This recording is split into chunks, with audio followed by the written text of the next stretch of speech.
Você está ao vivo conosco no canal Gov acompanhando Neste momento, a Conferência Nacional dos Direitos Humanos. Hoje é o último dia da realização dessa conferência, o encerramento realizado aqui em Brasília com a presença do presidente Lula, que agora assina alguns atos. Neste momento, ele assina uma mensagem de envio ao Congresso Nacional da Política Nacional de Proteção às defensoras e defensores de direitos humanos. A medida tem por objetivo consolidar um marco normativo que garanta condições mais seguras e plenas para a atuação das pessoas, grupos e coletivos na defesa dos direitos humanos no Brasil.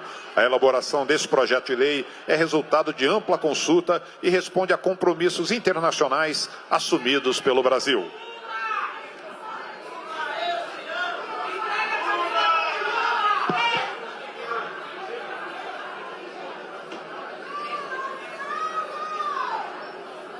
Senhoras e senhores, com a palavra, o presidente da República, Luiz Inácio Lula da Silva.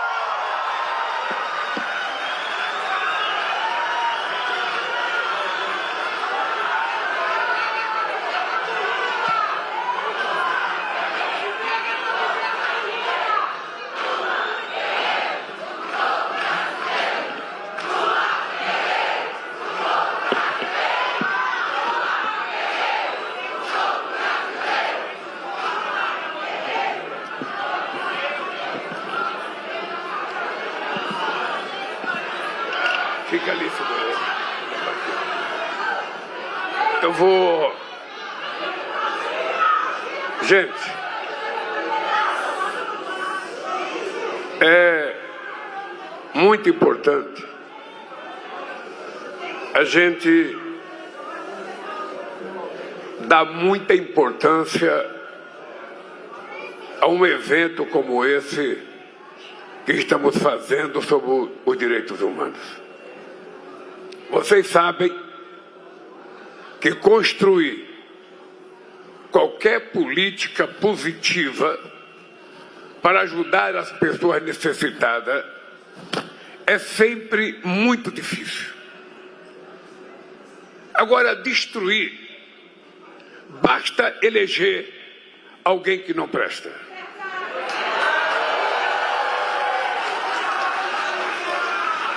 Porque para construir leva-se meses ou anos. Para destruir leva-se 1 minuto numa assinatura de um decreto como esse que eu assinei para garantir a vida dos defensores humanos. Alguém pode fazer um decreto para acabar com isso no minuto. Então é importante vocês saberem o valor da disposição de vocês de fazer as conferências municipais, de fazer as conferências nacionais e de fazer o sacrifício de vir aqui de todos os estados brasileiros para dizer a nós, governantes desse país, que vocês existem, que vocês são seres humanos, que vocês não são invisíveis, que vocês não estão pedindo nada que vocês não têm o direito. Vocês estão apenas dizendo, nos trate com carinho, com respeito e com a dignidade que nós merecemos, porque nós somos seres humanos, mulheres e homens que queremos viver num mundo menos violento, menos preconceituoso e menos marginal do que a gente vive hoje. É esse o meu papel como presidente da República. Não é o de governar. Governar é uma palavra muito abstrata. O meu papel e o meu mandato é para cuidar e cuidar do povo brasileiro, que precisa ser tratado com muito carinho e com muito respeito. Por isso, eu quero cumprimentar minha querida companheira Janja, meu querido ministro de Relações Exteriores, Mauro Vieira, minha querida ministra dos Direitos Humanos e da Cidadania, Macaé Evaristo, meu caro Leonardo Cardoso de Magalhães, defensor público federal. Cumprimentar a companheira Charlene Borges, presidenta do Conselho Nacional de Direitos Humanos, e a Ivana Leal, vice-presidenta do Conselho Nacional de Direitos Humanos, e cumprimentar cada um de vocês que está presente.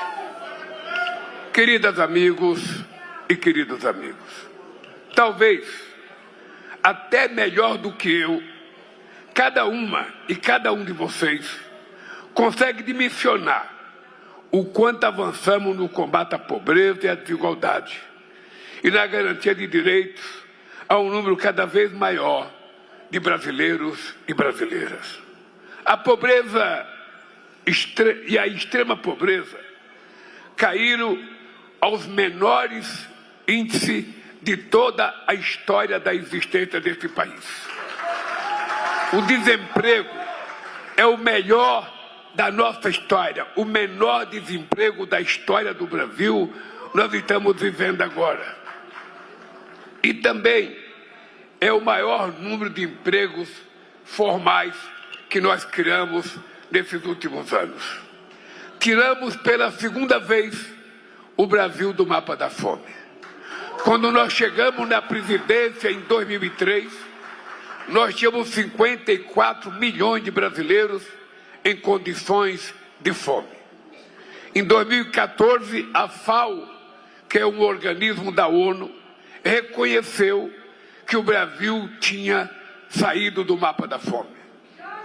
Depois, impeacharam a Dilma. E quando eu voltei em 2023, nós já tínhamos outra vez 33 milhões de pessoas passando fome. Em apenas 2 anos e meio, nós acabamos com a fome outra vez nesse país. Avançamos na luta contra a injustiça tributária. A partir de janeiro de 2026, quem recebe até R$5.000 não paga mais imposto de renda nesse país. E quem ganha até R$7.300 por mês vai pagar menos imposto de renda do que paga hoje. A compensação sobre essa libertação do povo pobre pagar imposto de renda, ela virá da taxação que nós estamos fazendo na camada mais rica da população, que representam menos de 1% da população e ganham até 100 vezes mais do que 99% da população brasileira. E que pagam, em média, apenas 2,5% de imposto, enquanto a classe média e os trabalhadores chegam a pagar 27,5% de imposto de renda. Queridas amigas e queridos amigos, nós temos muitos avanços a comemorar. Aprovamos a lei da igualdade salarial entre homens e mulheres.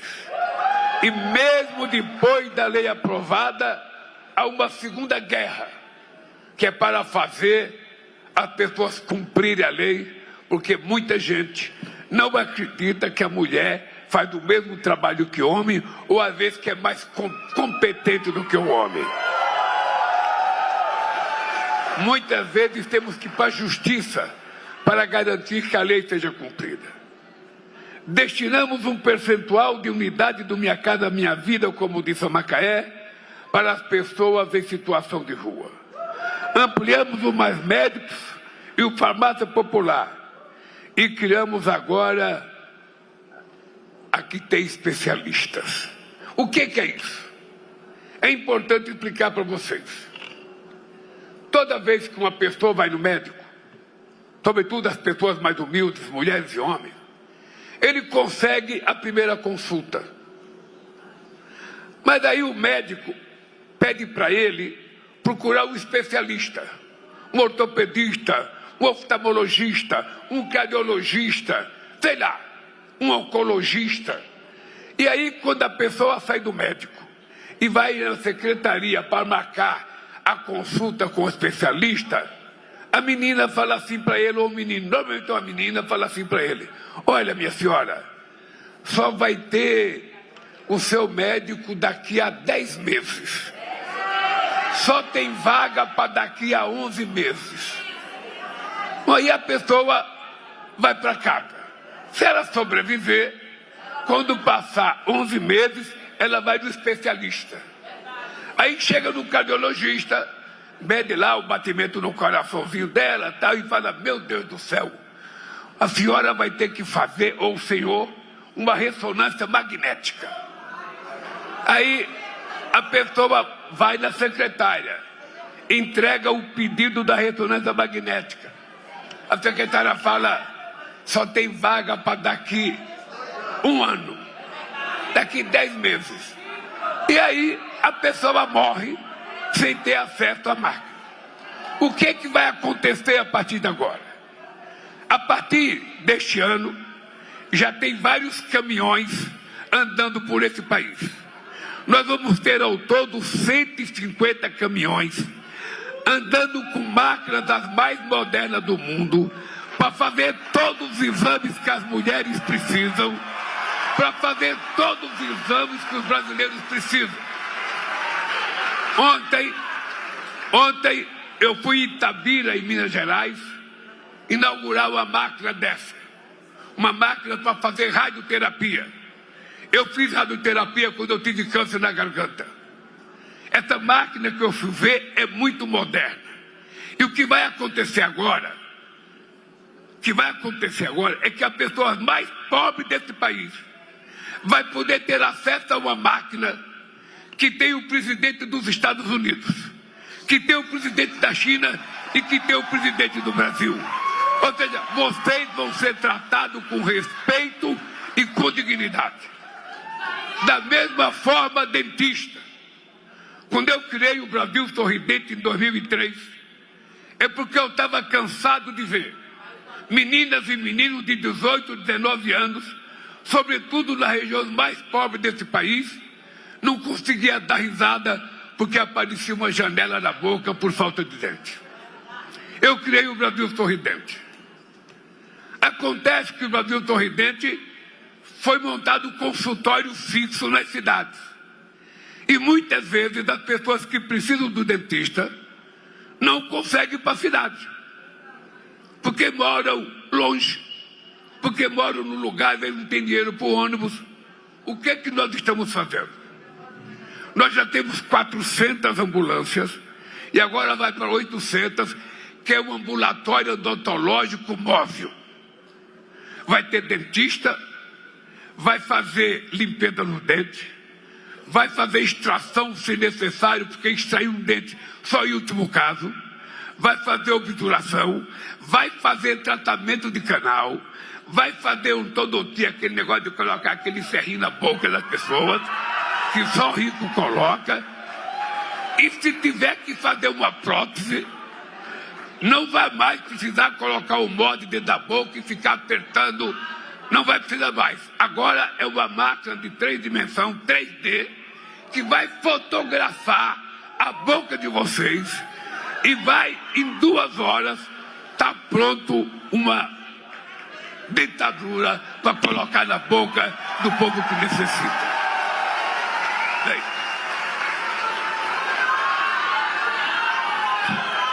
isso, vocês sabem, até o meio do ano que vem, a gente tem 50, mas a gente vai ter 150 caminhões que vão chegar na cidade e vão ficar lá até a gente fazer todos os exames de pessoas que estão na fila esperando exame. E também dentista. Nós não vamos ficar esperando a pessoa arrumar um dinheirinho para pagar o ônibus, para ir no dentista. Não. O carro vai levar o dentista até ele. Não é o povo que tem que vir até o Estado. É o Estado que tem que ir até o povo para fazer com que ele possa ser tratado com respeito à educação. Outra coisa que está acontecendo amanhã é o 3º mutirão que nós estamos fazendo. É o 3º mutirão. todos os hospitais universitários do Brasil. São 45. Mais as Santa Casas que fizeram convênio e mais os hospitais filantrópicos vão fazer esse final de semana um mutirão para fazer cirurgia seletiva, ou seja, as pessoas que estão esperando fazer uma pequena cirurgia, fazer uma catarata, ou seja, nós vamos ficar o sábado e domingo atendendo essas pessoas e fazendo a operação na hora, para a gente diminuir. Isso vai acontecer em todo o país. Se Deus quiser, o ano que vem, a gente vai tentar fazer, quem sabe, uns 2, 3 mutirão por mês, para saber se a gente acaba com essa espera de gente que está necessitando e nem sempre consegue a cirurgia. Tem gente que para fazer uma operação dessa que eu fiz no fêmur, tem gente que leva 5 anos esperando, 4 anos esperando. Então não tem sentido, é uma operação que você pode fazer em 2 horas. E eu, quando operei, sabe, eu com poucas horas já estava subindo 8 degraus de escada. É uma operação simples que todo mundo pode fazer. Então, gente, nós vamos caminhar para que o povo brasileiro seja tratado com o maior respeito que qualquer cidadão ou cidadão do mundo seja tratado. Vocês vão deixar de ser invisíveis neste país e vão ser enxergados pelas políticas públicas. Vocês sabem que nós, quando chegamos na presidência da República, tinha 140 institutos federais, que levou 100 anos. De 1909 a 2003, a elite brasileira construiu 140. Quando eu terminar o meu mandato agora, nós vamos ter 782 institutos federais nesse país. Porque para nós, a educação é prioridade. E por isso nós criamos o programa Pé de Meia. O Pé de Meia, ele foi construído para evitar que meninas e meninos, em idade de formar no curso médio, desista da escola para ajudar no orçamento familiar. Então nós criamos uma poupança, para esse jovem vai receber mensal, e no final do ano mais R$1.000, para que ele não desista da escola. E uma outra coisa que nós criamos importante foi uma poupança professor. Porque normalmente, como o professor não ganha muito salário, a Macaé sabe disso, só ela ganha bem. Aí a molecada não quer mais ser professor.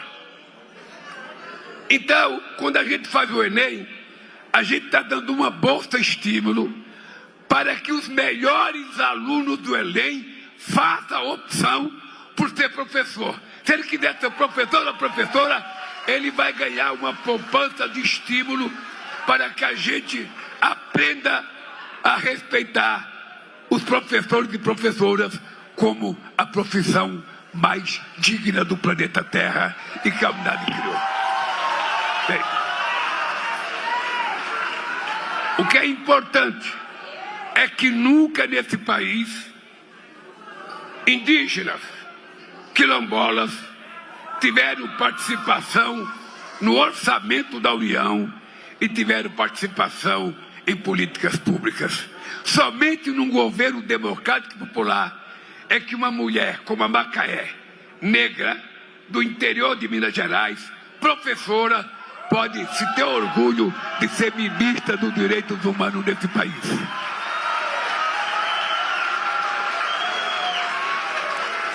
Bem, queridas companheiras e companheiros, a verdade é que nós ainda temos muitos desafios pela frente.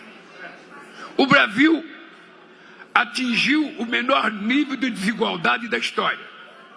Mesmo assim, continua a ser um dos países mais desiguais do planeta Terra. Um país onde a minoria de milionários e bilionários concentra mais da metade da riqueza do país. enquanto essa vergonhosa desigualdade persistir, nós e vocês teremos que lutar, lutar e lutar, porque a gente jamais vai desistir.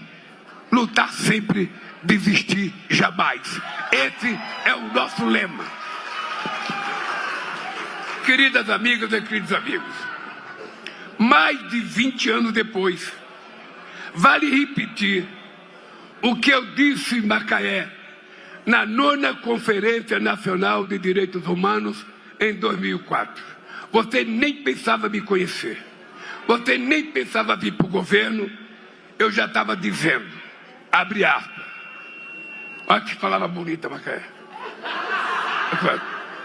Talvez a semeadura mais difícil, a mais delicada, a mais trabalhosa de ser feita, e por isso mesmo uma das mais preciosas, seja a semeadura dos valores humanistas.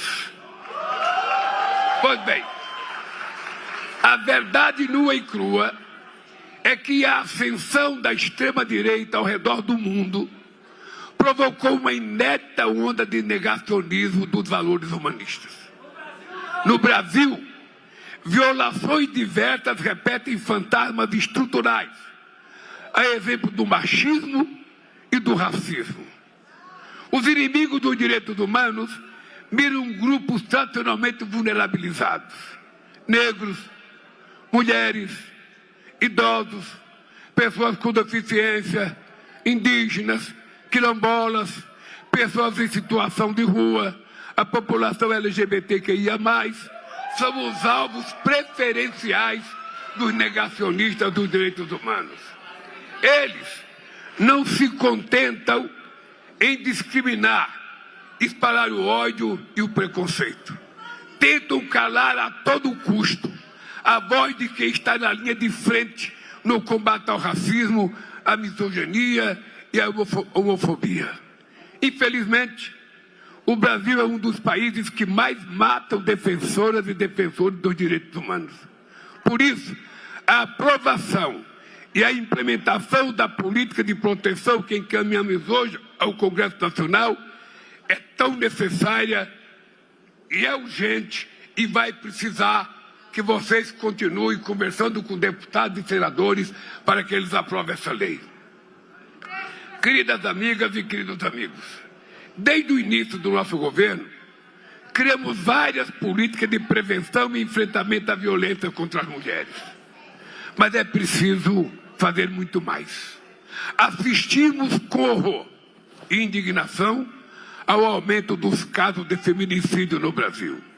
Segundo o Sistema Nacional de Informações de Segurança Pública do Ministério da Justiça, entre janeiro e outubro de 2025, 1.177 mulheres foram assassinadas pelo simples fato de serem mulheres. Uma estarrecedora média de 4 mulheres assassinadas por dia. Assassinadas pelos maridos, namorados, colegas de trabalho, desconhecidos com quem cruzam na rua.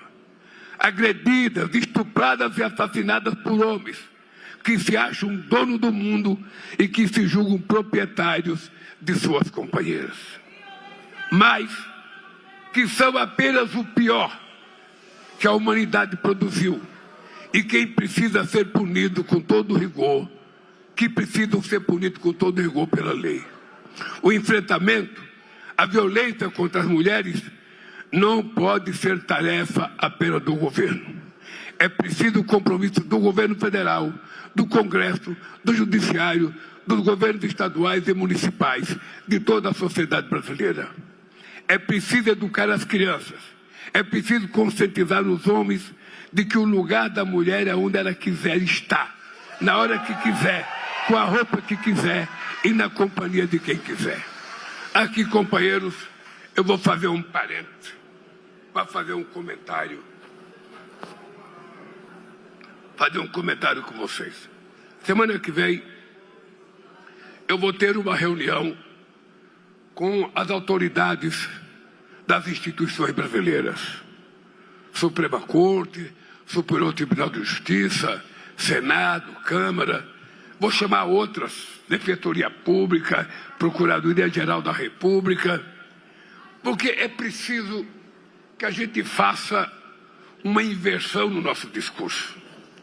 A violência contra a mulher não é um problema para ser resolvido pelas mulheres. A violência da mulher é um problema para ser resolvido pelo caráter dos homens que acham que são donos das mulheres.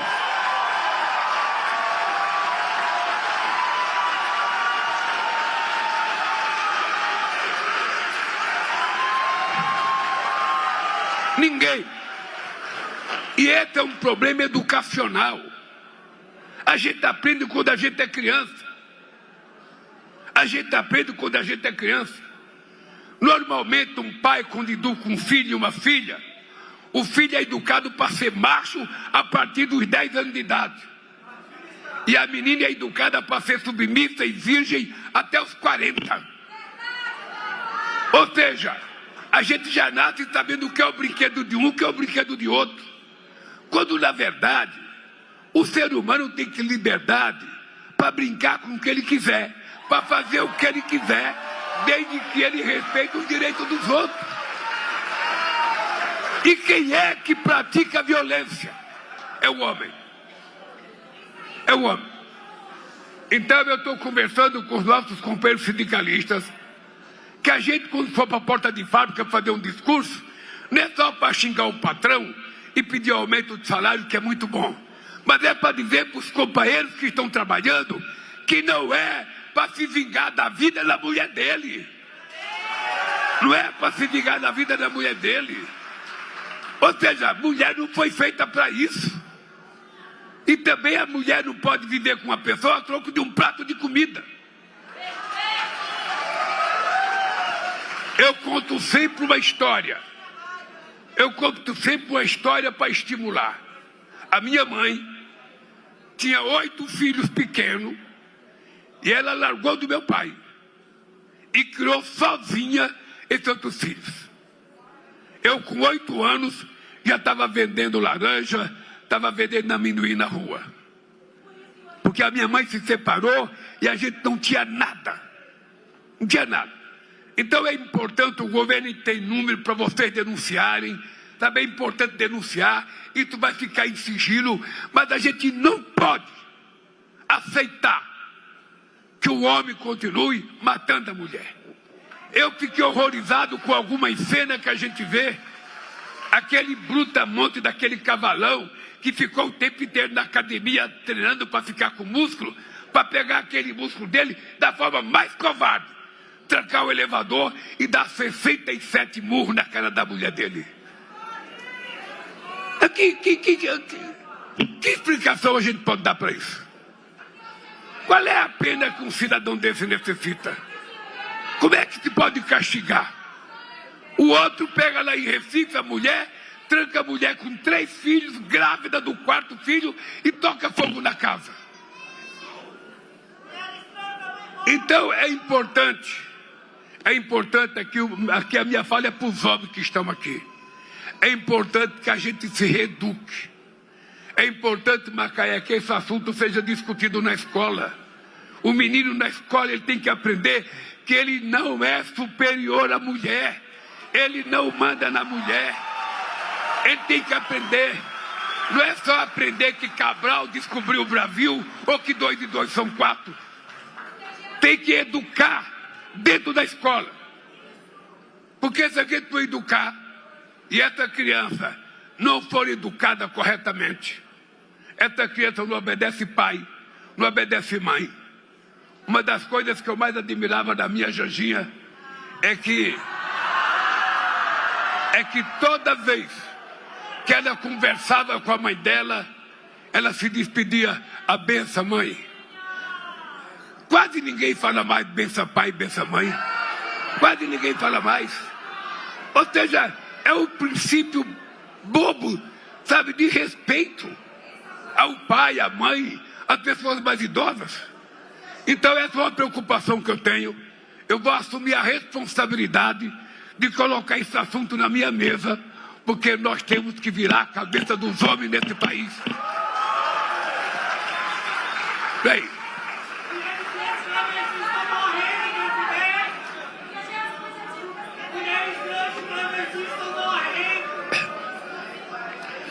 as redes digitais precisam ser responsabilizadas. Eu vou repetir aqui, companheiros. As redes digitais precisam ser responsabilizadas pela publicação sistemática de discurso de ódio e incentiva a violência contra as mulheres. A liberdade de expressão não pode ser confundida com cumplicidade na prática de crimes hediondos. É inaceitável que as plataformas digitais continuem a fingir que não têm qualquer responsabilidade pelo conteúdo criminoso publicado em suas redes. É intolerável que publicações de incentivo a feminicídios, estupros, agressões e demais formas de violência contra as mulheres continue a circular impunemente, sem qualquer tipo de moderação. Proteger a vida, a integridade física e a dignidade de meninas e mulheres não é censura, é responsabilidade de toda a sociedade brasileira e nós temos que assumir esse papel. Uma responsabilidade da qual as redes sociais não podem continuar se eximindo. Queridas amigas e queridos amigos, seguiremos trabalhando juntos na construção de uma sociedade mais justa e igualitária, de um país em que os direitos humanos sejam tratados com a relevância que merecem e que eles valham para todos, sem exceção, inclusive para quem, até outro dia, exibia uma camiseta com a frase direito humano, esterco da humanidade. Vocês se lembram disso? Todas e todos aqui presentes são parte fundamental dessa luta e dessa caminhada. Tenho certeza de que podemos continuar contando com o compromisso e o engajamento de todos vocês nessa grande luta coletiva. A participação social, a escuta das muitas vozes da sociedade é parte central na retomada da democracia e na construção de um Brasil mais justo, igualitário e inclusivo que sonhamos. Como eu disse na minha cerimônia de posse no Congresso Nacional em janeiro de 2023, não existirá verdadeira justiça num país em que um só ser humano seja injustiçado. Muito obrigado e boa luta para todos nós.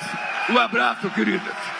Neste momento está encerrada esta cerimônia. E para quem eu não encontrar mais, um Feliz Natal e um Feliz Ano Novo para todos vocês.